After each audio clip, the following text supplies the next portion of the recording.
मेरी पत्नी मुझे माँ से मिलने नहीं देती थी। मैं छुपकर अपनी माँ को ओल्ड एज होम में मिलने जाता। एक दिन पत्नी ने मेरा पीछा किया और वहां पर पहुंचकर खूब हंगामा मचा दिया। माँ ने मेरी पत्नी को देखा तो वो भी खामोश हो गई और अपनी जेब से एक पुराना सा कंगन निकालकर पत्नी को दिया। तो पत्नी ने जैसे कंगन देखा, उसकी चीख निकल गई। वो मेरी माँ के कदमों में गिर गई, क्योंकि इस कंगन पर उस अस्पताल का नाम लिखा हुआ था जहाँ मेरी पत्नी पागलों की तरह इस कमरे में दाखिल हुई थी। उसने मुझसे कहा था कि तुमने अपनी माँ से नहीं मिलना, लेकिन मैं फिर भी मिल रहा था और मुझे पता था कि उसके बाद वो बहुत बड़ा हंगामा करेगी। लेकिन इससे पहले कि वो कुछ भी करती, मेरी माँ मेरे सामने खड़ी हो गई थी और मेरी माँ ने अपनी मुट्ठी से एक चीज़ निकालकर मेरी पत्नी की तरफ बढ़ाई। न जाने इस चीज़ में ऐसा क्या जादू या चमत्कार था कि मेरी पत्नी अचानक से रोने लगी। हम सब हैरान हो गए और जब मेरी पत्नी माँ के कदमों की तरफ बढ़ी तो हमारी हैरानगी और भी ज्यादा बढ़ गई थी, क्योंकि ये वही औरत थी जिसने मेरी माँ को मेरी पत्नी का नाम युविका था और मेरा नाम विराट है। इस दुनिया में मेरी सिर्फ एक माँ ही थी, वो भी कभी कभी बीमार रहती थी और जब बीमार हो जाती तो थोड़ी चिड़चिड़ी सी हो जाती थी, पर उसमें उनका कोई कसूर नहीं था। मैं उनका बहुत ज़्यादा ख्याल रखता था, पर मेरी पत्नी का कहना था कि वो मेरी माँ का ख्याल नहीं रख पाएगी। मैंने कहा कि तुम्हें ख्याल रखने की ज़रूरत नहीं है, मैं खुद ही ये सब कुछ कर लूँगा। मैं काम पर जाता और जब वापस आता तो उसने माँ को खाना तक नहीं दिया होता था। मैं बहुत परेशान रहता। मेरी माँ दिन ब दिन कमज़ोर होती जा रही थी। उनके चेहरे की झुर्रियाँ और थकान बढ़ती ही जा रही थी, पर उनके लहजे में मेरे लिए हमेशा आशीर्वाद रहता। वो मुझसे कहती थी कि बेटा, तुम अपना ख्याल रखना, बस मैं तुम्हें खुश देखना चाहती हूँ। मैं उनकी आंखों में देखता तो लगता कि जैसे उनके दिल में कोई छुपी हुई तकलीफ है जो वो मुझसे कहना चाहती हैं, पर कह नहीं पाती। एक दिन मैं काम से वापस आया था तो घर का माहौल कुछ अजीब सा था। मैंने दरवाज़ा खोला, अंदर दाखिल हुआ तो सब जगह सन्नाटा छाया हुआ था। मैंने आवाज़ दी, मम्मी कहाँ पर हैं आप? लेकिन कोई जवाब नहीं आया। उनका कमरा देखा तो बिल्कुल साफ था। बिस्तर धूप में बाहर रखा हुआ था। अलमारी खोली तो कपड़े गायब थे। उनकी दवाइयाँ की बोतल भी नहीं थी। मेरे कदमों के नीचे से ज़मीन निकल गई। मुझे लगा कि जैसे किसी ने मेरे वजूद का एक हिस्सा मुझसे छीन लिया हो। दिल में अजीब सा डर और बेचैनी पैदा हो गई थी। मैंने जल्दी से युविका को आवाज़ दी। वो किचन में खड़ी हुई थी और खुशी खुशी खाना बना रही थी। उसके चेहरे पर अजीब सी तसल्ली थी कि जैसे सब कुछ बहुत अच्छा हो गया हो। फिर मैंने परेशानी से पूछा कि मेरी माँ कहाँ पर है। वो एकदम से चुप हो गई। कुछ देर मुझे घूरती रही, फिर नजरें झुका ली। मैंने उसे सख्त लहजे में कहा कि मैं तुमसे कुछ पूछ रहा हूँ, मेरी माँ कहाँ पर है। उसकी खामोशी मेरे दिल को काटने लगी। मैंने एक लम्हे के लिए सोचा कि शायद वो कहेगी कि तुम्हारी माँ इस दुनिया से चली गई, पर उसने बड़ी तेजी से कहा कि मैं उनको एक अच्छी जगह पर छोड़कर आ गई हूँ। वहां पर वो आराम से रहेंगी और हम यहाँ रहेंगे। मैंने हैरत से कहा कि क्या मतलब है तुम्हारा? कहाँ छोड़कर आई हो मेरी माँ को? तो वो हंसने लगी, बोली कि वहीं जहाँ पर सबके माँ बाप रहते हैं। हम महीने के पैसे देते रहेंगे, वो भी खुश हम भी खुश। भला इसमें क्या बुराई है, बताओ? ये सुनकर मानो मेरा दिल बंद होने लगा था। मैंने गुस्से में आकर कहा कि सीधा सीधा बताओ, कहाँ पर छोड़कर आई हो तुम? वो बार बार कहती रही कि तुम बस फिक्र मत करो, मैंने उनको अच्छी जगह पर रखा है। मैंने कहा कि अगर अभी मुझे पता नहीं बताया, मैं तुम्हें माफ़ नहीं करूँगा। फिर आखिरकार वो बोली कि मैं तुम्हारी माँ को एक ओल्ड एज होम में छोड़कर आ गई हूँ। ये सुनते ही मेरी सांस रुक गई थी। मैंने एक पल को खुद को संभाला, पर दिल बैठ गया था। मैंने गाड़ी उठाई और तेज़ी से उस पते पर पहुँच गया। जब मैं वहाँ पर दाखिल हुआ तो सामने एक लंबी सी गली थी जहाँ बूढ़ी औरतें और मर्द बैठे हुए थे। किसी की आंखों में खालीपन सा था तो किसी के चेहरे पर यादों का बोझ दिख रहा था।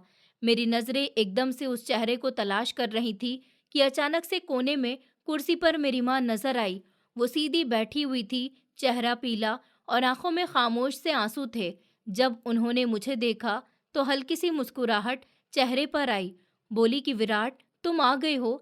मैं उनके कदमों में बैठ गया। मेरा दिल भर आया, आंखों से आंसू बहने लगे।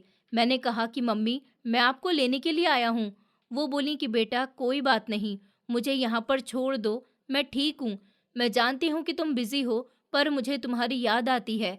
मैंने उनके हाथ पकड़े और कहा कि आप मेरी दुनिया हैं, मैं कभी भी आपको अकेला नहीं छोड़ूंगा। मैंने उनको अपनी बाहों में लिया और सीने से लगा लिया। उनके कपड़ों से दवाइयों की हल्की सी खुशबू आ रही थी और मेरे दिल में ठंडक सी फैल गई। उस लम्हे मैंने फैसला कर लिया कि चाहे मेरी जिंदगी जैसी भी गुजरे, अपनी माँ को कभी अकेला नहीं रहने दूंगा। वो मेरी जिम्मेदारी नहीं, मेरा फख्र है। मैंने अपनी माँ से कहा कि मैं तो आपको अपने साथ ही लेकर जाऊंगा, लेकिन उन्होंने जाने से मना कर दिया। कहने लगी कि मैं नहीं जाना चाहती हूँ वहां पर, मैं यहीं पर ठीक हूँ। मैंने कहा कि ऐसा कैसे हो सकता है, वो आपका घर है माँ, आप अपना घर छोड़कर यहाँ पर रहेंगी और मैं वहाँ पर, अजीब नहीं लगेगा? तो उन्होंने कहा कि नहीं लगेगा अजीब, क्योंकि वहाँ पर वो हर टाइम मुझसे लड़ती झगड़ती रहती है, कोई ना कोई बात करती ही रहती है। मेरी वजह से तुम लोगों के रिश्ते में भी मसले आ रहे हैं, अजीब सा माहौल हो जाता है। मैं तो तेरी खुशी चाहती हूँ बेटा। मैंने कहा कि मेरी खुशी आपके साथ रहने में ही है, चलिए ना। लेकिन वो नहीं मानी और मुझे कहने लगी कि तुम मुझे यहीं छोड़कर चले जाओ और घर जाकर बहू के साथ झगड़ा मत करना। मैं और भी ज़्यादा शर्मिंदा हो रहा था कि मेरी माँ इतनी अच्छी इंसान थी और मेरी पत्नी ने उनके साथ इतना बुरा किया। मैंने उनसे पूछा कि क्या उसने आपको घर से ज़बरदस्ती निकाला है? तो उन्होंने कहा कि नहीं, बस वो मुझे यहाँ पर छोड़कर चली गई। मैं वापस तो जाना ही चाहता था, क्योंकि ये मेरी माँ का हुक्म था, पर सोचा कि थोड़ी देर उनके पास ही बैठ जाऊं। मैंने आसपास की जगह को देखा, जगह इतनी बुरी भी नहीं थी। यहाँ पर मेरी माँ जैसी और भी औरतें रह रही थी, जो आपस में शायद एक दूसरे का सहारा बनती होंगी, बातें करती, वक्त गुजर जाता होगा। खाना यहाँ साफ सुथरा भी काफी था और डॉक्टर भी पास ही बैठे थे। जगह तो अच्छी थी। मैंने माँ से पूछा कि आपने युविका को क्या देखकर पसंद किया था मेरे लिए? मुझे याद है कि आप किस तरह से मेरी जिंदगी में उसको लेकर आई थी। मैं माँ के कदमों में बैठे हुए वो दिन याद करने लगा, जब वो युविका को मेरी जिंदगी में लेकर आई थी। ये वो वक्त था जब मेरी जिंदगी सीधी सादी थी और मैं हर फैसला अपनी माँ की मर्जी के बिना करने का सोच भी नहीं सकता था। मेरी माँ हमेशा से मेरे लिए सब कुछ थी। मैं उनके साथ बैठा हुआ उनके लहजे के सख्तपन तक समझ लेता था, पर उस दिन कुछ ऐसा हुआ जिसने मुझे आज तक हैरान रखा हुआ है। एक सुबह में नींद से उठा तो माँ पहले से ही जा चुकी थी और चूल्हे के पास बैठी हुई मेरे लिए नाश्ता बना रही थी। उनके हाथों की खुशबू मुझे हमेशा एक अजीब सा सुकून देती थी। वो मुझे देखकर बोली कि विराट, मैंने फैसला किया है कि मैं तेरे लिए कोई अच्छी सी लड़की तलाश करूंगी। अब वक्त आ गया है कि तू भी अपना घर बसा ले। मैंने कहा कि मम्मी, अभी कहाँ की जल्दी है? उन्होंने कहा कि बेटा, हर एक चीज का वक्त होता है और मुझे लगता है कि तेरे लिए ये वक्त आ गया है। और फिर मैं काम पर चला गया था और मुझे लगा कि वो सिर्फ सोच रही होंगी, पर दोपहर के वक्त घर पर आया तो वो कहीं पर भी नहीं थी। उन्होंने बताया भी नहीं था कि वो कहाँ पर जा रही हैं। मैं यही समझा कि शायद किसी रिश्तेदार के घर पर गई होंगी। शाम हुई तो वो धीरे धीरे दरवाजे से दाखिल हुई। उनके चेहरे पर अजीब सी थकान थी, पर आंखों में एक चमक थी। मैंने पल भर में ही पहचान लिया कि वो कुछ फैसला कर चुकी हैं। उन्होंने बैठते ही कहा कि विराट, मैंने तेरे लिए लड़की पसंद कर ली है। मैं चौंक कर बैठ गया। मैंने कहा कि मम्मी, ये कौन है? वो लड़की कहाँ पर मिली, कैसी है? अचानक से कैसे फैसला कर लिया? पर वो हर सवाल पर मुस्कुरा देती थी और कहती गई कि तू मेरा बेटा है और मुझे पता है कि तेरे लिए क्या बेहतर है और क्या नहीं। फिर मैंने दोबारा से पूछा, पर उन्होंने एक शब्द भी नहीं बताया। बस इतना कहा कि मैंने सब कुछ देख लिया है, लड़की अच्छी है, खामोश रहने वाली है, अपने घर को निभा सकती है। और बस मैं हैरान भी था और डरा हुआ भी, पर माँ का हुक्म मेरे लिए जिंदगी की सबसे बड़ी दलील थी। पर माँ का हुक्म मेरे लिए जिंदगी की सबसे बड़ी दलील था। उन्होंने कहा कि तू मेरा बेटा है, मैं चाहती हूँ कि तू इसी लड़की से शादी करे। ये सुनकर मैं खामोश हो गया और सिर्फ सर झुका दिया। सिर्फ एक हफ्ता लगा और युविका के साथ मेरी शादी हुई। शादी के दिन मैं उसको देखकर एक लम्हे के लिए रुका। वो ना तो कोई बहुत ज्यादा खूबसूरत थी, ना कम उम्र, मुझसे 3 साल बड़ी थी और उसकी आंखों में एक अजीब सा खालीपन था, जैसे कि वो भी जिंदगी से थकी हुई हो। पर माँ ने मेरा हाथ पकड़कर उसके हाथ में रखा और आंखों में इतना यकीन था कि मुझे अपना हर सवाल भूल गया। मैंने उससे शादी की। उसके बाद मैंने कोशिश की उसे समझने की, लेकिन वो अक्सर खामोश रहती थी। उसकी बातों में नरमी थी ना सख्ती, बस एक अजीब सा रूखापन था। मैंने उसकी आदतों को बर्दाश्त किया क्योंकि माँ ने उसको चुना था। मैं अक्सर अपनी माँ से पूछता था कि उन्होंने कहाँ से इसको पसंद किया, पर वो हमेशा कहती कि कुछ बातें वक्त आने पर ही खुलती हैं। तू अभी बस खुश रह और उसको अपना समझा कर। युविका वो औरत साबित हुई जिसने मेरे घर की बुनियाद हिला दी। वो छोटी छोटी बातों पर माँ से झगड़ा करती। माँ उसको समझाने की कोशिश करती, पर वो उनसे ही बदतमीजी करती। माँ फिर भी हर बार उसको माफ कर देती, और जब कभी मैं युविका से नाराज दिखता तो मेरी माँ हमेशा उसका ही साथ देती। वो कहती कि विराट, वो तेरे साथ जिंदगी गुजार रही है, उसको वक्त दे। उसके दिल में बहुत सी बातें दबी हुई होंगी, उसको तकलीफ मिली होगी, इसलिए वो कभी कभी सख्त लहजा बोलती है। मैं हैरान होता कि माँ, क्यों हर बात पर आप उसकी साइड लेती हैं, पर माँ कभी कुछ नहीं बताती थी। मैंने दिल में सोचा कि शायद युविका की कोई मजबूरी होगी, पर वक्त ने साबित कर दिया कि युविका के दिल में किसी के लिए भी कोई नरमी नहीं थी। ये वही औरत थी जिसको मेरी माँ अपने हाथों से मेरे लिए चुनकर लाई थी। ये वही औरत थी जो मेरे साथ बैठी माँ के घर आने जाने को बर्दाश्त नहीं करती थी। और वो आखिर में वही औरत थी जिसने मेरी बूढ़ी बीमार माँ को घर से निकाल दिया। मैंने हमेशा उसकी साइड ली, पर आखिरकार उसने माँ को ही बेघर कर दिया। यही वो बात थी जिसने मेरी आत्मा को जख्मी कर दिया। और आज जब मैं माँ के कदमों में बैठा हुआ था, तो मेरे दिल में सिर्फ यही सवाल था कि आखिर माँ ने उसको मेरी जिंदगी में क्यों शामिल किया और किस वजह से उस पर इतना भरोसा किया। ये याद आज भी मेरे दिल में कांटे की तरह चुभती है कि माँ ने उसको चुना था, पर युविका ने माँ को ही ठुकरा दिया। मुझे लगा कि अब माँ के साथ इतना बुरा हुआ है तो शायद वो मुझे ये बात भी बता देंगी कि वो युविका को क्यों लेकर आई थी, पर उन्होंने फिर भी ये नहीं बताया। माँ हमेशा कहती कि बेटा, लोग बुरे नहीं होते, उनके हालात बुरे होते हैं, वक्त बुरा होता है जो उनको बुरा बनने पर मजबूर कर देता है। इसलिए किसी भी बुरे इंसान को ये सोच के कि ये बुरा है, अकेला नहीं छोड़ना चाहिए। उसके अंदर की अच्छाई को बाहर लेकर आना चाहिए।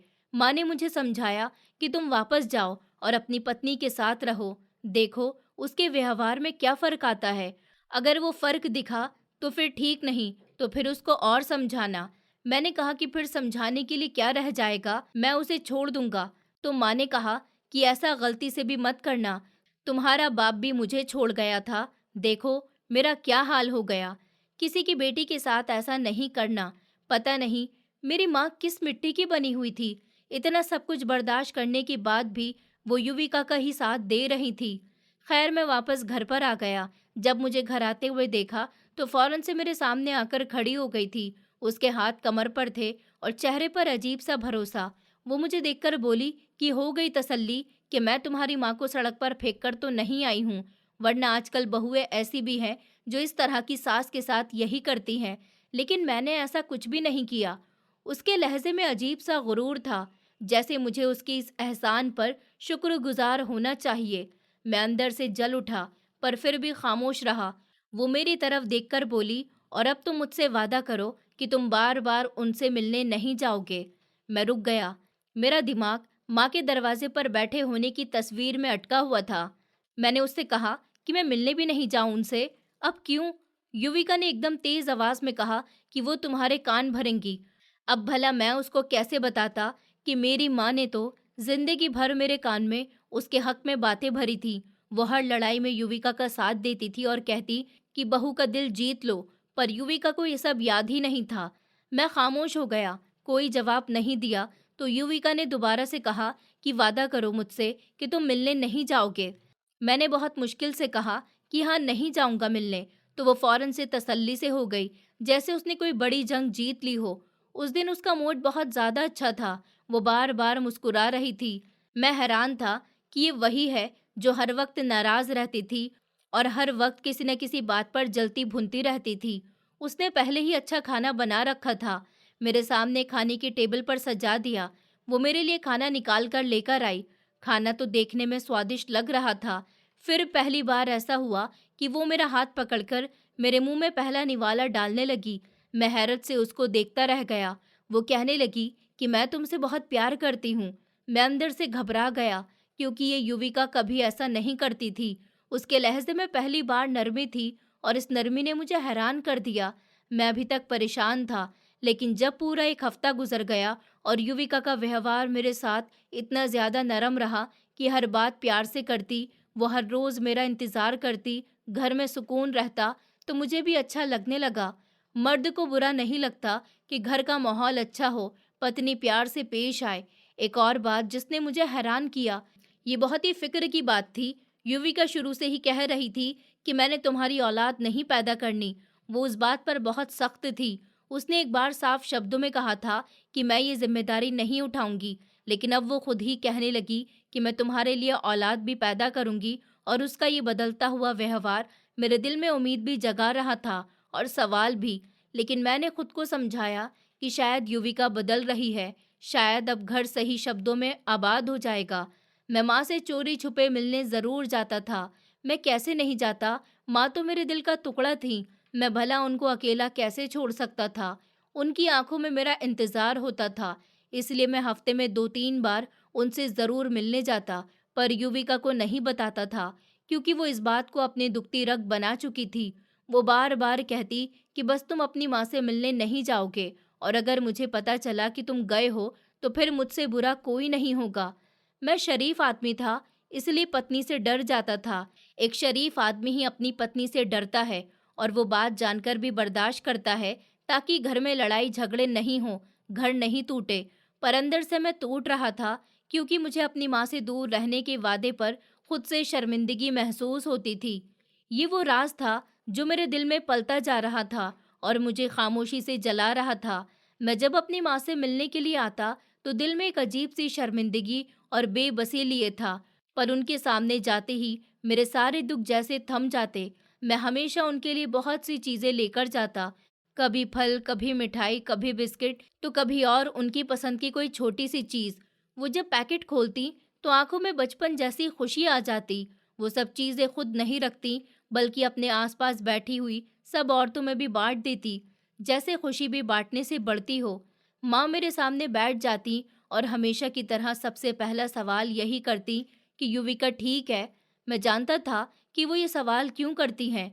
वो चाहती थी कि मेरा घर आबाद रहे, चाहे उनको कुर्बानी ही क्यों ना देनी पड़े। मैं उनको सब कुछ बताता था, और अजीब बात ये थी कि मैं कहता था कि हाँ मम्मी, अब तो वो रोज़ सुबह उठती है, पहले से मेरा नाश्ता तैयार होता है, कपड़े प्रेस होते हैं, वो मुझे ऑफिस भेजते वक्त दरवाजे तक आती है, मुझे गले लगा लेती है, और मैं वापस आता हूँ तो मुझे घर में गर्मा गर्म खाना भी मिलता है, और वो मेरे साथ अच्छे से बात करती है, कोशिश करती है कि घर में कोई लड़ाई ना हो। मैं माँ को ये भी बताता था कि एक दो बार तो मुझे खुद शक होने लगा कि शायद वो ये सब कुछ एक्टिंग है, शायद उसके पीछे कोई मतलब है। इसीलिए मैं जानबूझकर उसके सामने थोड़ा सा सख्त लहजा भी रखता कि देखूं कि वो क्या करती है। मगर हैरत की बात ये थी कि उसने कोई सख्त जवाब नहीं दिया, न उसने शोर मचाया। वो बस थोड़ी देर के लिए खामोश हो गई, जैसे नाराज हो गई हो। पर जब मैंने उसको मनाने की कोशिश की तो वो फौरन से मान गई। माँ मेरी हर बात बहुत गौर से सुनती थी। उनकी आंखों में एक अजीब सी गहराई आ जाती, जैसे वो मेरे हर शब्दों के पीछे छुपी हुई वजह समझ रही हूँ। मैं जब भी कहता कि युविका का व्यवहार बेहतर हो गया, तो वो हल्की सी मुस्कुराहट के साथ कहती कि अगर मेरे घर से जाने से तुम दोनों के रिश्ते में बेहतरी आ रही है, तो मुझे और क्या चाहिए। मैं तो यही चाहती हूँ कि तुम दोनों खुश रहो। विराट, मेरी खुशी तुम्हारे साथ है। मेरा दिल ये सुनते ही हर बार टूट जाता। मैं जानता था कि वो मुझे तसल्ली दे रही हैं। मैं जानता था कि उन्होंने मेरे लिए कुर्बानी दी है, लेकिन हकीकत ये थी कि माँ हमेशा वहाँ नहीं रह सकती थी। उनकी उम्र थी, उनको बीमारियाँ थीं, और वो जगह उनका घर नहीं था। वो सिर्फ सब्र का एक लम्हा था। जब मैं उनका हाथ पकड़कर कहता कि माँ, आप जल्दी घर आ जाइए, तो वो धीरे से मेरे हाथ पर अपना दूसरा हाथ रखकर कहती कि एक दिन सब कुछ ठीक हो जाएगा बेटा। हर रिश्ता वक्त के साथ बेहतर होता है, और मैं तुम दोनों के लिए प्रार्थना करती रहती हूँ कि तुम फिक्र नहीं करो। मैं उनकी बातें सुनता रहता, लेकिन मेरा दिल फिर भी उदास हो जाता था। माँ की आंखों में छुपी हुई तकलीफ मैं समझता हूँ। उनके चेहरे पर जो नकली मुस्कुराहट रहती थी, वो भी मैं पढ़ लेता था, पर चाहे वो मुझे कभी एहसास नहीं होने देती थी कि उनको वहाँ तकलीफ है। मगर माँ दिल से पहचानी जाती है, और मैं जानता था कि वो फिर भी मेरे लिए ये सब बर्दाश्त कर रही है। सब्र और मेरे दिल की दीवार गिरा देता था और हर बार मैं उनसे जाते हुए यही सोचता कि कब वो दिन आएगा जब मैं अपनी माँ को हमेशा के लिए अपने घर वापस ले जाऊंगा, जहाँ उनकी असली जगह है, जहाँ उनका हक है, जहाँ उनकी खुशबू है और जहाँ उनके बिना घर अधूरा सा लगता है। पर बार बार युविका ये बात जरूर दोहराती थी कि मेरा भरोसा नहीं तोड़ना। वो हमेशा मेरी तरफ देखकर ये कहती कि जैसे ये उसका सबसे बड़ा फर्ज हो कि मुझे यकीन दिलाती कि वो मेरा भरोसा कभी नहीं तोड़ेगी।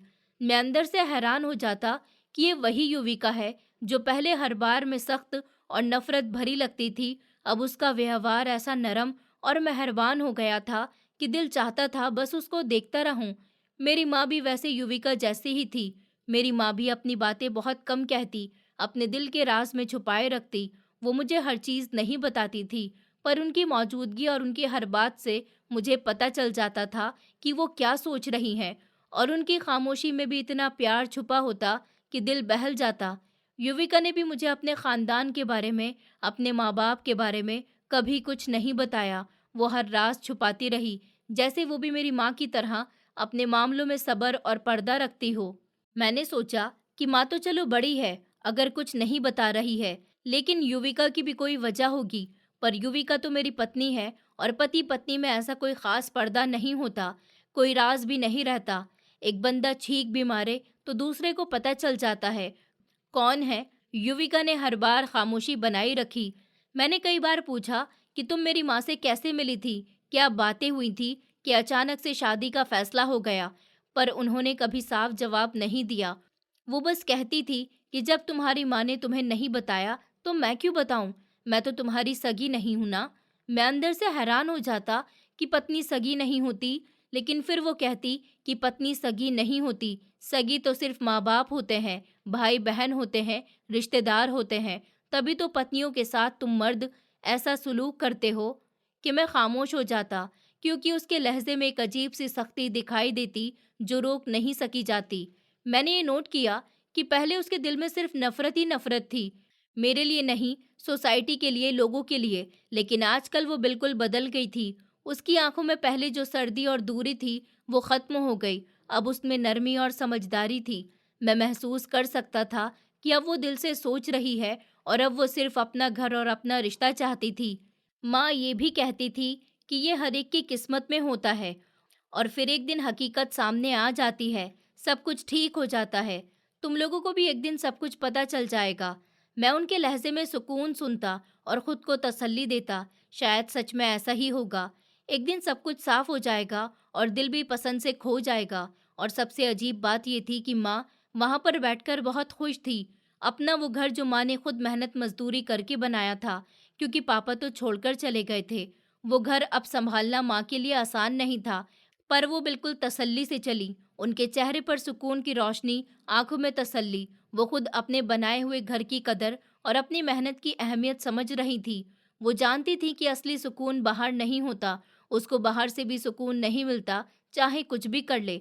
माँ की ये खामोशी और तसल्ली भरी मुस्कुराहट मुझे हर बार ये एहसास दिलाती कि जिंदगी का असली मकसद और सुकून इंसान के दिल में होता है, बाकी दुनिया के दिखावे पर।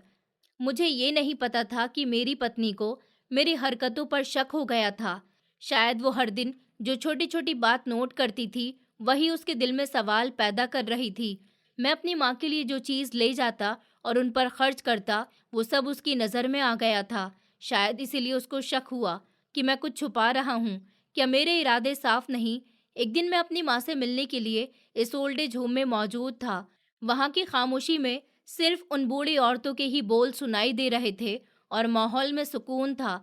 मैं माँ के साथ बैठा हुआ उनसे कुछ बातें कर रहा था कि अचानक से मुझे महसूस हुआ कि युविका वहाँ पर मौजूद है। मैंने शुरुआत में समझा शायद वो सिर्फ नज़र रख रही है, लेकिन जल्द ही देखा कि वो गुस्से से चिल्लाती हुई वहाँ आ रही थी और मेरी तरफ बढ़ रही थी। उसकी आंखों में आग और गरज थी, जैसे कि तूफान अपने साथ कुछ तबाह करके ले आया है। मैं घबरा गया, दिल की धड़कनें तेज हो गई और सांस तेज चलने लगी। मैं नहीं चाहता था कि कोई तमाशा हो। कितने दिनों से युविका ने कोई शोर नहीं किया था और मैं चाहता था कि ये सिलसिला ऐसे ही जारी रहे। लेकिन अब वो सामने खड़ी हुई थी और आवाज़ बुलंद कर रही थी, जब मैंने तुम्हें मना किया था कि तुम यहाँ पर नहीं आओगे, फिर भी तुमने ये सब कुछ किया। मैं बस ये सब सुनकर रुक गया, पर वो रुकी नहीं। वो मेरी माँ के करीब आई और चिल्लाने लगी। मेरी माँ खामोशी से खड़ी हुई थी और उन्होंने अपनी कलाई से कंगन जैसी कोई चीज़ उतारकर युविका की आंखों के सामने लहरा दिया। वो सब कुछ देखकर रुक गई, जैसे एक तूफान रुक गया।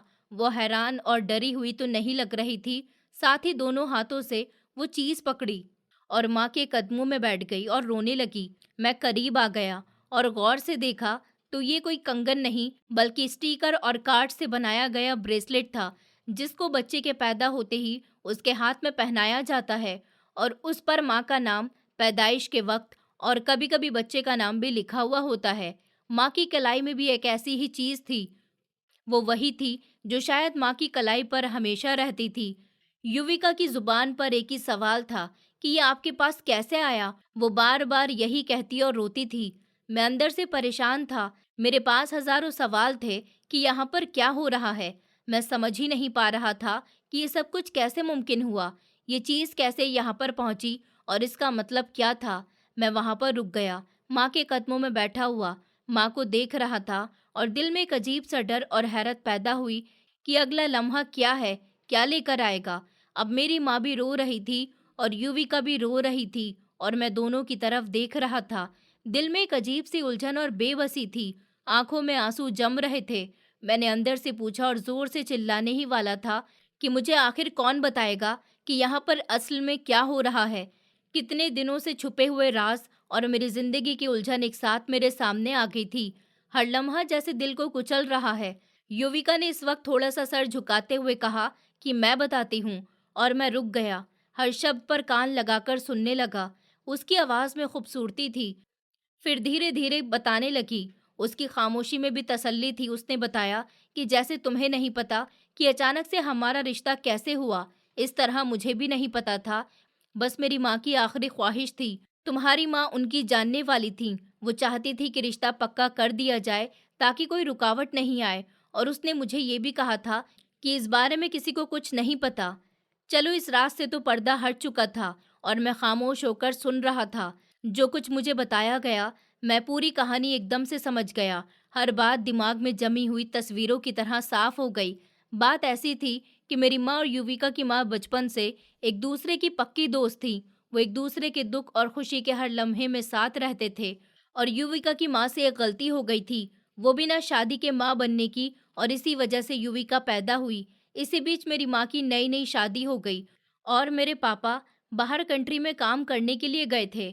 अपने काम के सिलसिले में मेरी माँ ने युविका की माँ की मदद करने के लिए झूठ बोला कि वो प्रेग्नेंट है, ताकि अब सालों बाद जब मेरे पापा वापस आए तो उनको पता चला कि शायद ये बच्ची मेरी माँ की नहीं, बल्कि उनकी दोस्त की बेटी है। इस बीच मेरी माँ ने सब कुछ छुपाया, क्योंकि वो नहीं चाहती थी कि उनकी बदौलत घर में किसी को कोई तकलीफ हो। मेरी माँ ने भी युविका को अपनी बेटी की तरह पाला। 4 साल तक हर दुख हर खुशी में उसका साथ दिया। उसने उसकी हर ख्वाहिश पूरी की और उसको अपने दिल के करीब रखा। पर जब मैं पैदा होने वाला था, मेरे पापा को शक हुआ कि ये बच्ची शायद नाजायज़ है, और वो इस बारे में गौर करने लगे, क्योंकि वो बाहर कंट्री में थे और असली हकीकत पता नहीं कर सकते थे। अपनी दोस्त की मदद के चक्कर में मेरी माँ की ज़िंदगी में बहुत मुश्किलें आ गईं, और वो एक तरफ अपनी ज़िंदगी संभाल रही थी, तो दूसरी तरफ युविका की माँ ने अपनी शादी के बाद किसी तरह अपनी बेटी को वापस ले लिया। पर तब तक मेरी माँ की ज़िंदगी तबाह हो गई थी। उनकी अपनी खुशियाँ ख़त्म हो गई थी, उनकी अपनी ज़िंदगी पर बोझ बढ़ गया था और उनको डिवोर्स भी लेना पड़ी। दोनों सहेलियों में दूरी और नफ़रत पैदा हुई।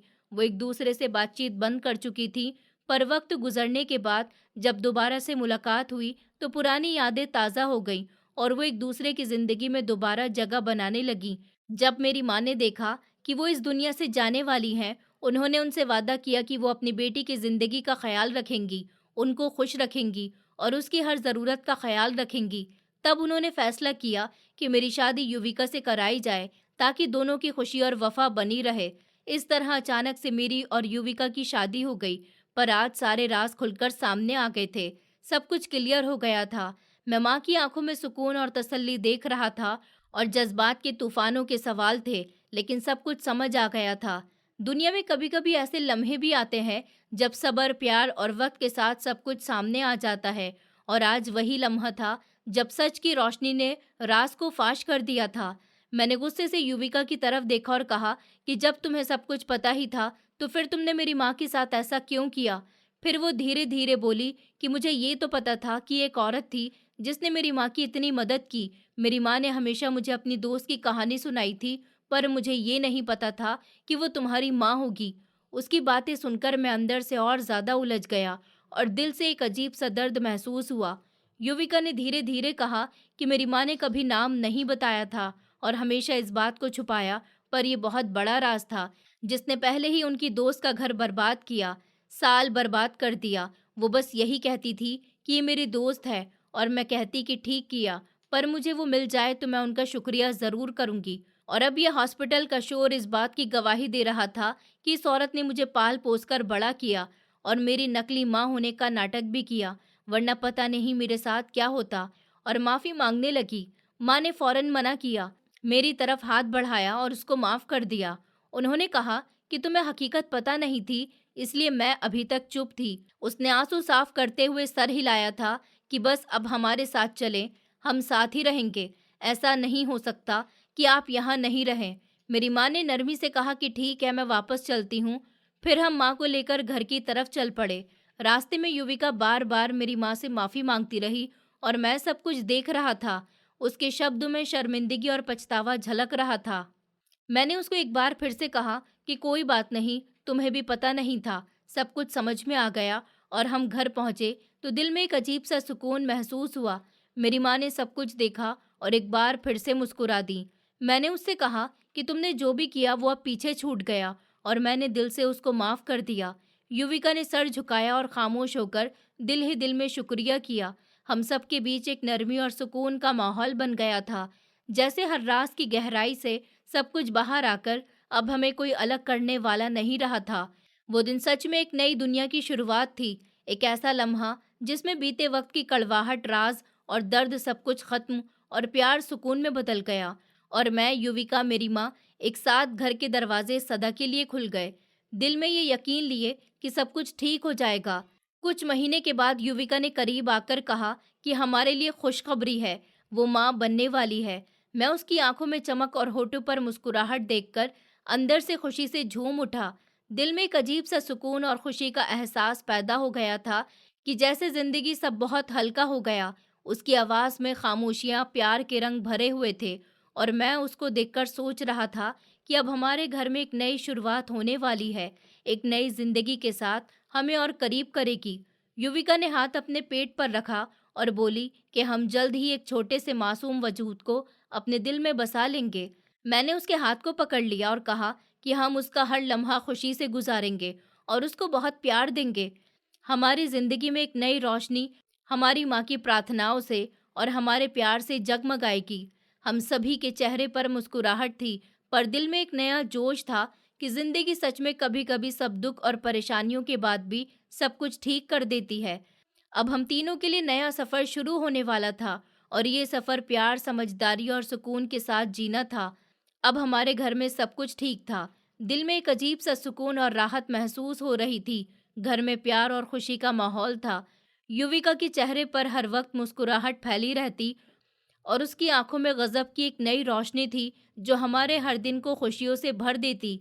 माँ के चेहरे पर भी तसल्ली और सुकून था, जैसे कि सब कुछ अपनी जगह पर आ गया हो। मैं खुद को खुशकिस्मत महसूस कर रहा था।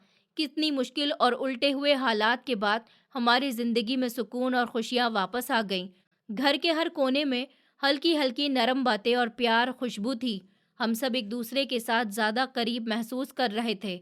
अब न सिर्फ पत्नी और पति का रिश्ता मजबूत हुआ, बल्कि माँ और बेटे के बीच भी पुराना रिश्ता और प्यार दोबारा से जल उठा। हम एक दूसरे की छोटी छोटी खुशी और लम्हों की कदर करने लगे और हर दिन एक सुकून समझकर गुजारने लगे। उसकी प्रेगनेंसी होने की खुशी की खबर ने हमें और ज़्यादा क्लोज कर दिया। दोनों उस नई जिंदगी के आने का इंतज़ार कर रहे थे और दिल में ये ठान चुके थे कि इस मासूम वजूद को हर मुमकिन प्यार और सुकून देंगे। घर में हर बात में नमी थी और हर फैसला प्यार से लिया जाता था। हम सबकी ज़िंदगी में एक नई शुरुआत हो गई, जैसे हर दुख और परेशानी के बाद जिंदगी ने एक नया मौका, खुशी हमें दी हो। मैंने अपनी माँ को देखा तो इन आंखों में फर्क है, सुकून साफ नजर आता। वो जानती थी कि उनका प्यार, कुर्बानी और सब्र रंग ले आएगा और उनके बेटे और उनकी बहू दोनों खुश रहें। वो खामोशी से हमें देखकर दिल ही दिल में खुश हो रही थी। हम सब एक दूसरे के साथ बैठकर बातें करते, हंसते और पिछले वक्त की कड़वी बातों को भूलकर सिर्फ मौजूद लम्हे में जीने लगे। और हर दिन एक नई शुरुआत की तरह महसूस होता। आखिर में मैंने दिल से महसूस किया कि जिंदगी सच में अपनी जगह पर थी। हम सब खुश थे, सब ठीक था। हर दुख, हर गम, हर राज हमारे बीच नहीं था। हमने एक दूसरे को समझा, माफ किया और अपने प्यार से हर चीज को अपनी सही जगह पर लेकर आए। यही वो लम्हा था, दिल जब कह रहा था कि जिंदगी सच में पूरी है और हम सबके लिए सब कुछ ठीक हो गया। अक्सर मैं माँ से कहता कि इस तरह तो हमें पापा को तलाश करना चाहिए, क्योंकि वो हमें छोड़कर गए। मैं यही सोचता रहता कि शायद अगर हम उनसे मिले तो पुरानी गलतफहमियां दूर हो जाएं और सब कुछ ठीक हो जाए। पर माँ हंसकर कहती कि ये गलतफहमी में ही उन्होंने भरोसा नहीं किया और अपनी जिंदगी की अलग दुनिया बसा ली। माँ की बातें सुनकर मैं समझ जाता कि अब कभी कभी इंसान अपनी दुनिया में इतना बिजी हो जाता है और पुरानी बातें और जज्बात उसके लिए मायने नहीं रखते, और चाहे दिल चाहे भी तो वो वापस नहीं आता। माँ कहती कि उसके लिए तलाश करने की ज़रूरत नहीं है, क्योंकि जो इंसान अपनी दुनिया में तसल्ली से हो वो वापस आकर भी खुशी नहीं ला सकता जो हम चाहते हैं। हमने अपनी ज़िंदगी में सुकून हासिल कर लिया और जो होना था वो हो गया। मैं अक्सर सोचता कि सच में शायद यही बेहतर है कि हम अपनी ज़िंदगी में आगे बढ़ें और पिछले वक्त के बोझ को दिल से उतार दें। माँ का कहना है कि हर इंसान को अपनी दुनिया में जीने का हक है और हमें भी अपनी दुनिया बनानी चाहिए जो सुकून, प्यार और खुशी से भरी हुई हो। माँ की ये बातें सुनकर दिल को तसल्ली मिलती कि हमने सही रास्ता चुना और अब हमें किसी बीते हुए वक्त की कोई चीज़ के पीछे नहीं भागना चाहिए। हम दोनों, माँ और मैं, अब अपनी ज़िंदगी को इस सुकून के साथ जीते। जो होना हो और जो मुमकिन था वो हमने हासिल कर लिया। हमारी ज़िंदगी में अब सुकून और प्यार है और हम सब खुश हैं। हर दिन एक सुकून समझकर गुजारना हमारा मामूल बन गया और दिल कहता है कि यही सब कुछ काफ़ी है। ये कहानी दोस्तों इंसान के जज्बे को दिखाती है। दोस्ती ज़िंदगी का वो अनमोल तोहफ़ा है जो इंसान के दिलो दिमाग में ख़ास जगह बनाए रखता है। ये सिर्फ ताल्लुक मिलने जुलने का नाम नहीं, बल्कि एक ऐसा रिश्ता है जिसमें भरोसा, प्यार शामिल होता है। सच्ची दोस्ती में दोस्त एक दूसरे के लिए हर हालात में मौजूद रहते हैं, चाहे हालात खुशगवार हों या मुश्किल भरे। दोस्ती इंसान के दिल को सुकून देती है और ज़िंदगी में हर लम्हे को सुकून देती है। दोस्त का साथ इंसान को मजबूत बनाता है। ज़िंदगी की दुश्वार रास्तों पर जब इंसान अकेला महसूस करता है तो दोस्त उसके लिए एक सहारा बन जाता है। एक अच्छा दोस्त वही है जो न सिर्फ आपकी खुशियों में शामिल हो, बल्कि आपके दुख को भी अपने दिल में महसूस करे और हर तरह की मदद के लिए तैयार हो। दोस्त के साथ वक्त गुजारना एक सुकून भरा लम्हा होता है। वो लम्हे याद बनकर दिल के एक कोने में कैद हो जाते हैं और जिंदगी के मुश्किल दौर में रोशनी की तरह सामने आते हैं। सच्ची दोस्ती में कोई झूठ या फरेब नहीं होता। दोस्त एक दूसरे की कमी को बर्दाश्त करते हैं और गलती को बर्दाश्त करते हैं और अच्छाइयों को सराहते हैं। वो एक दूसरे के हौसले को बढ़ाते हैं और हर गलती पर उनको एडवाइस देते हैं, बिना किसी मतलब के। दोस्ती में भरोसा सबसे बड़ी दौलत है। एक बार भरोसा कायम हो जाए तो उस रिश्ते को कोई भी नहीं तोड़ सकता, क्योंकि ये दिल से जुड़ा हुआ होता है और दिल का प्यार कभी खत्म नहीं होता। इस तरह कुछ महीने बीत चुके थे। अब घर पहले जैसा घर नहीं था, अब उसमें एक अलग ही सुकून बस गया था। माँ की सुबह की प्रार्थनाओं में जो सुकून था वो दीवारों पर रोशनी की तरह फैल जाता। युविका की चाल भी अब बदली बदली सी थी, धीमी, संभली हुई और अपने अंदर एक नई जिंदगी को लिए हुए। मैं अक्सर रात को उसके माथे पर हाथ रखकर पूछता, सब ठीक तो है ना? वो हल्की मुस्कान के साथ कहती कि हाँ, अब सब ठीक है, बस डर लगता है कि कहीं ये सुकून फिर से खो ना जाए। मैं उसका हाथ पकड़कर कहता कि अब कुछ नहीं खोएगा, अब जो हमारा है वो हमारे साथ ही रहेगा। लेकिन जिंदगी कभी भी सिर्फ शांति की कहानी नहीं लिखती। वो हमेशा किसी मोड़ पर एक सवाल, एक डर, एक नई परीक्षा रख देती है। एक शाम माँ बरामदे में बैठकर पुराने फोटोज देख रही थी। मैं उनके लिए पानी लेकर आया तो देखा उनकी आंखें हल्की नम थीं। मैंने पूछा, माँ क्या हुआ? उन्होंने फोटोज बंद की, गहरी सांस ली और कहा, तुम्हारे पापा का फोन आया था। मैं ठिठक गया। दिल एक पल को जैसे रुक गया। वो आदमी जिसने हमें छोड़ दिया था, उन्होंने क्या कहा? मैंने धीमे से पूछा। माँ की आवाज़ में ना गुस्सा था, ना ही शिकायत, बस थकान थी। उन्होंने कहा कि उनको मुझसे माफ़ी मांगनी है और तुमसे मिलना है। मेरे अंदर जैसे तूफान उठ गया। अचानक याद आया वो सब, माँ की अकेली रातें, उनके कंधों पर जिंदगी का बोझ और मेरी अपनी आंखों में बसे बचपन के सवाल। मैंने पूछा, आप मिलना चाहती हैं उनसे? माँ ने चुप होकर दूर देखना शुरू कर दिया, जैसे बीते हुए सालों को फिर से जी लिया हो। मिलना चाहती हूँ? नहीं, शायद ज़रूरत है। शायद हाँ, उन्होंने धीमे से कहा, लेकिन फैसला तुम्हारा भी है। आखिरकार वो सिर्फ मेरे पति नहीं, तुम्हारे भी पापा हैं। उस वक्त युविका भी अंदर से निकल कर आई। उसकी आंखों में फिक्र थी। उसने कहा, अगर ये मिलकर दिल का बोझ हल्का कर सकते हैं तो मिलिए। माँ ने पहली बार युविका को गौर से देखा, जैसे एक बेटी देख रही हो, और सर हिलाकर हाँ कहा। अगले ही दिन हम सब एक छोटे से पार्क पहुंचे। हवा में सर्दी थी, पर दिलों में गर्म सवाल। मैंने दूर से उन्हें देखा। वो बूढ़े लग रहे थे, झुके हुए, जैसे वक्त ने उनकी पीठ पर पछतावे का बोझ रख दिया हो। माँ धीरे धीरे आगे बढ़ी। उन्होंने माँ को देखा तो आंखों में पानी भर आया। मैं बहुत देर से आया हूँ, उन्होंने कांपती आवाज में कहा। माँ की आंखें भी नम हो गईं, पर उनका लहजा मजबूत था। देर कभी भी इतनी नहीं होती कि दिल से सच ना निकले। मैं भी उनके सामने खड़ा हो गया। उन्होंने मुझे देखा और एक पल के लिए उनका चेहरा टूट सा गया। बेटा, मुझे माफ। मैंने हाथ उठाकर रोक दिया कि माफी की जरूरत नहीं। मैंने कहा, अगर जरूरत है तो सच की है। आप क्यों गए थे? किससे भाग रहे थे? हमसे या खुद से? वो बैठ गए, थके हुए, टूटी हुई सांसों के साथ। मैं डर गया था। उन्होंने कहा, गलतफहमियां इतनी बढ़ गई थी कि मुझे लगा मैं इस घर के लायक ही नहीं रहा, और फिर मैं कायरता से भागता गया। माँ चुपचाप सब कुछ सुनती रही। उनके चेहरे पर दर्द था, पर राहत भी, जैसे कोई बोझ उतर रहा हो। हमारा बच्चा आने वाला है, युविका ने धीरे से कहा, और मैं नहीं चाहती कि हमारी आने वाली जिंदगी में कोई पुराना जख्म बचा रहे।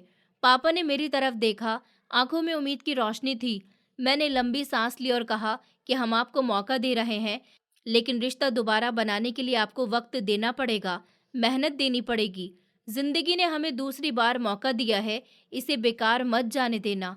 उन्होंने अपना सर झुका दिया कि मैं कोशिश करूंगा, जितनी भी जिंदगी बची है उसे सही करने में लगा दूंगा। माँ की आंखों में पहली बार सच में सुकून था। कहानी खत्म नहीं हुई, बस अब सही जगह पहुंच गई है। इस कहानी की सबसे बड़ी सीख ये है कि रिश्ते हमेशा परफेक्ट नहीं होते। कभी हालात बिगड़ जाते हैं, कभी लोग एक दूसरे से दूर हो जाते हैं, और कभी गलत फहमियाँ इतनी बढ़ जाती हैं कि वापस लौटना नामुमकिन लगने लगता है। लेकिन जिंदगी में अक्सर वही लोग सबसे कीमती साबित होते हैं, जो हमारे सबसे मुश्किल समय में चुपचाप हमारे साथ खड़े रहते हैं, बिना दिखावे, बिना शर्तों के। समय बीतने पर इंसान समझता है कि गलतियां किससे हुई और दर्द किसने दिया, लेकिन उससे भी ज्यादा जरूरी ये समझ आता है कि सबसे बुरे दौर में किसने हमारा हाथ नहीं छोड़ा। रिश्ते तब नहीं चलते जब दोनों परफेक्ट हों। रिश्ते तब टिकते हैं जब दोनों एक दूसरे की कमियों के बावजूद साथ रहने का फैसला करते हैं। माफी मांगना और माफ करना दोनों आसान नहीं होते, लेकिन यही दो बातें रिश्ते को दोबारा खड़ा कर देती हैं। कभी कभी लोग देर से बदलते हैं, देर से समझते हैं, देर से लौटते हैं, पर वापसी का मतलब ये नहीं कि वो हार गए। इसका मतलब है कि उन्होंने रिश्ते की कीमत समझ ली है। आखिर में ये कहानी बताती है कि हर रिश्ता लड़ाई या दूरी पर खत्म नहीं होता। कुछ रिश्ते दोबारा बन जाते हैं क्योंकि इंसान समझ जाता है कि दर्द तो हर कोई देता है, लेकिन साथ हर कोई नहीं देता। और वही साथ समय पर दिया गया रिश्तों को फिर से जिंदा कर देता है। दोस्तों, उम्मीद करती हूँ आपको हमारी कहानी पसंद आई होगी। कहानी पसंद आई है तो वीडियो को लाइक करें, चैनल पर नए हैं तो चैनल को सब्सक्राइब करें, और हाँ, नोटिफिकेशन बेल को ज़रूर दबाएं ताकि अगली अपडेट सबसे पहले आपको मिले।